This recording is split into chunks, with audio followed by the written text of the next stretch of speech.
Audio leaks commission case PDM حکومت کے عدالتی بینچ پر اعتراضات مسترد۔ چیف جسٹس پاکستان عمر عطا بندیال کی خوش دامن خواجہ طارق رحیم کی اہلیہ سابق چیف جسٹس ثاقب نثار کے بیٹے جسٹس مظاہر نقوی، عابد زبیری اور پرویز الہی کی مبینہ آڈیو لیکس پر حکومت نے ایک انکوائری کمیشن تشکیل دیا تھا۔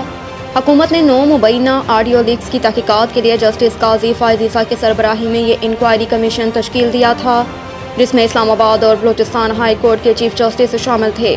تاہم عابد زبیری نے اس کمیشن کو چیلنج کیا تھا، جس پر عدالت نے چیف جسٹس کی سربراہی میں 5 رکنی بینچ تشکیل دیا تھا۔ اس بینچ میں chief justice Umar Ata Bandial, justice اعجاز الحسن، جسٹس منیب اختر، جسٹس حسن اظہر اور جسٹس شاہد وحید شامل تھے۔ عدالتی بینچ نے اس کیس کی 2 سماعتیں کی اور آڈیو لیکس انکوائری کمیشن کو کام کرنے سے روک دیا تھا۔ تاہم سابقہ حکومت نے مفادات کے ٹکراؤ پر 3 ججز کی بینچ سے علیحدگی کے لیے متفرق درخواست دائر کی تھی۔ حکومت کی جانب سے بینچ میں شامل جن 3 ججوں پر اعتراض اٹھایا گیا، ان میں chief justice Umar Ata Bandial, justice اعجاز الحسن اور جسٹس منیب اختر شامل تھے۔ پشاور میں FIA کا ہنڈی حوالے کا کاروبار کرنے والوں کے خلاف crackdown. Currency market cell FIA کی جانب سے پشاور کے چوک یادگار میں ہنڈی حوالے کا کاروبار کرنے والوں کے خلاف کارروائی کی گئی، جس میں FIA نے پشاور کی کرنسی مارکیٹ کو سیل کر دیا۔ FIA حکام کا کہنا ہے کہ کسی کو ڈالر کی اسمگلنگ کی اجازت نہیں دی جائے گی اور غیر قانونی کاروبار میں ملوث افراد کے خلاف بھرپور کارروائی ہوگی۔ معاشی ماہر شبر زیدی نے کہا کہ 5000 کا نوٹ، منی چینجروں کی دکانیں اور امیر علاقوں میں گیس کنیکشن بند کر دیا جائے۔ انہوں نے کہا کہ اپر مڈل اور مڈل کلاس کے گیس کنیکشن کاٹ دیں۔ ڈیفنس، کلفٹن اور گلبرگ کے علاقوں میں لوگوں سے کہیں کہ وہ سلنڈر والی گیس استعمال کریں اور ملک کو پائپ گیس کی بجائے سلنڈر گیس پر لائیں۔ شبر زیدی کا کہنا تھا کہ ڈالر اس لیے نیچے آیا کیونکہ پشاور کا کرنسی ایکسچینج بازار بند ہو گیا۔ ایکسچینج کمپنیاں بند کر کے ذخیرہ کیے ہوئے ڈالر بیکار بنا دینے چاہیے۔ کوئٹہ میں چینی ذخیرہ اندوزوں کے خلاف کارروائی کے بعد قیمتوں میں کمی آنا شروع۔ کوئٹہ میں چینی ذخیرہ کرنے والوں کے خلاف کارروائی کے بعد چینی کی قیمت 220 روپے کلو سے کم ہو کر 190 روپے کلو فی ہو گئی۔ کمشنر کوئٹہ کا کہنا ہے کہ چینی کی ذخیرہ اندوزوں کے خلاف کارروائیاں جاری رہیں گی۔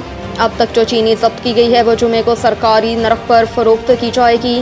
واضح رہے کہ گزشتہ ہفتے کوئٹہ میں غیر قانونی ذخیرہ اندوزی اور اسمگلنگ کے باعث چینی کی قیمتوں میں اضافہ ہو گیا تھا اور فی کلو قیمت 220 روپے تک جا پہنچی تھی، جبکہ چینی کی قیمتوں میں اضافے کے معاملے پر چمن کوئٹہ سے بھی آگے نکل گیا تھا، جہاں فی کلو چینی 230 روپے میں فروخت کی جا رہی تھی۔ افغانستان میں جدید ہتھیار دہشت گردوں کے ہاتھ لگ گئے، جن سے پاکستان پر حملے کیے جا رہے ہیں۔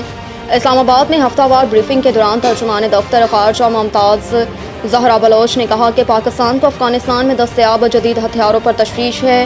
افغانستان میں یہ جدید ہتھیار دہشت گردوں کے ہاتھ لگ گئے اور ان ہتھیاروں سے پاکستان اور اس کے سیکیورٹی اداروں پر حملے کیے جا رہے ہیں۔ ترجمان نے کہا کہ ہم یقین رکھتے ہیں کہ پاکستان اور افغانستان کے درمیان سرحد امن کی سرحد ہونی چاہیے۔ اگر پاکستان کی طرف سے سرحد بند کی گئی ہے تو اس کی وجہ سیکیورٹی کی سنگین صورتحال ہے۔ ہم افغانستان حکومت سے اس متعلق مذاکرات کر رہے ہیں۔ پاک افغان بارڈر پر حالیہ واقعے سے متعلق عبوری افغان حکومت کو اپنے تحفظات سے آگاہ کیا۔ چترال حملے پر ترجمان دفتر خارجہ کا کہنا تھا کہ چترال کی صورتحال پر افغان حکومت سے اپنی تشویش کا اظہار کیا۔ اس صورتحال پر ہوم ڈپارٹمنٹ اور متعلقہ ادارے تفصیل دے سکتے ہیں۔ واضح رہے کہ 6 ستمبر کی رات چترال کے علاقے کیلاش میں پاک افغان سرحد پر دہشت گردوں کی جانب سے 2 فوجی چوکیوں پر حملہ کیا گیا، جس میں پاک فوج کے 4 بہادر جوان شہید ہو گئے۔